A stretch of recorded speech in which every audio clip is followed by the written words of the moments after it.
In Revelation chapter 21, the Apostle John sees a new heaven and a new earth, for the first heaven and the first earth have passed away, and there is no more sea.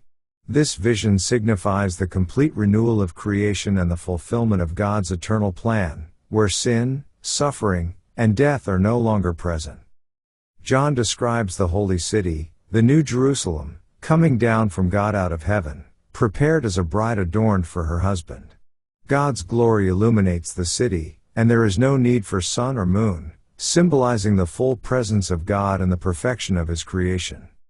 The chapter emphasizes that God dwells with His people, wiping away every tear, with death, sorrow, crying, and pain no more. He declares that all things are made new, offering hope and restoration to the faithful, highlighting the ultimate fulfillment of God's promises and the eternal joy of His redeemed.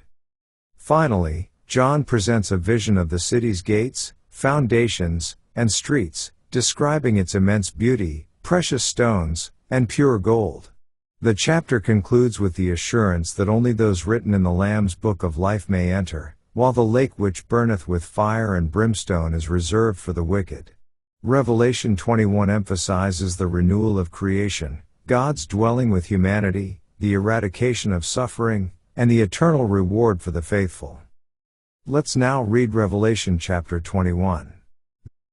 And I saw a new heaven and a new earth, for the first heaven and the first earth were passed away, and there was no more sea. And I, John, saw the holy city, New Jerusalem, coming down from God out of heaven, prepared as a bride adorned for her husband.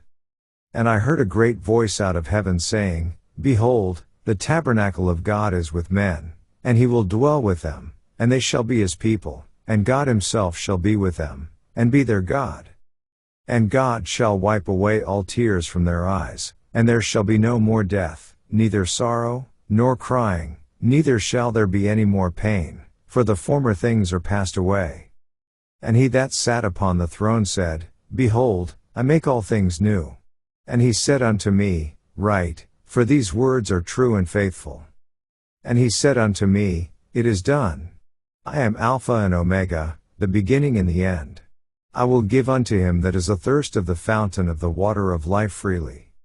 He that overcometh shall inherit all things, and I will be his God, and he shall be my son.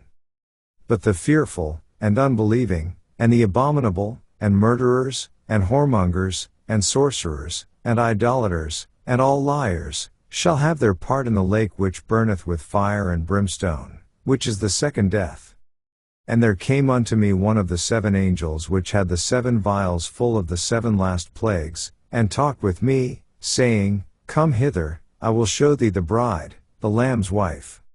And he carried me away in the Spirit to a great and high mountain, and showed me that great city, the holy Jerusalem, descending out of heaven from God, having the glory of God, and her light was like unto a stone most precious, even like a jasper stone, clear as crystal. And had a wall great and high, and had 12 gates, and at the gates 12 angels, and names written thereon, which are the names of the 12 tribes of the children of Israel. On the east 3 gates, on the north 3 gates, on the south 3 gates, and on the west 3 gates. And the wall of the city had 12 foundations, and in them the names of the 12 apostles of the Lamb. And he that talked with me had a golden reed to measure the city, and the gates thereof, and the wall thereof. And the city lieth foursquare, and the length is as large as the breadth, and he measured the city with the reed, 12,000 furlongs. The length and the breadth and the height of it are equal. And he measured the wall thereof, 144 cubits, according to the measure of a man, that is, of the angel.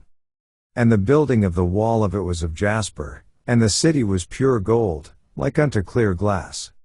And the foundations of the wall of the city were garnished with all manner of precious stones. The first foundation was jasper, the second, sapphire, the third, a chalcedony, the fourth, an emerald, the fifth, sardonyx, the sixth, sardius, the seventh, chrysolite, the eighth, beryl, the ninth, a topaz, the 10th, a chrysoprasus, the 11th, a jacinth, the 12th, an amethyst. And the 12 gates were 12 pearls, Every several gate was of one pearl, and the street of the city was pure gold, as it were transparent glass. And I saw no temple therein, for the Lord God Almighty and the Lamb are the temple of it. And the city had no need of the sun, neither of the moon, to shine in it, for the glory of God did lighten it, and the Lamb is the light thereof. And the nations of them which are saved shall walk in the light of it, and the kings of the earth do bring their glory and honor into it. And the gates of it shall not be shut at all by day, for there shall be no night there. And they shall bring the glory and honor of the nations into it. And there shall in no wise enter into it anything that defileth, neither whatsoever worketh abomination, or maketh a lie, but they which are written in the Lamb's book of life. This ends our reading of Revelation chapter 21.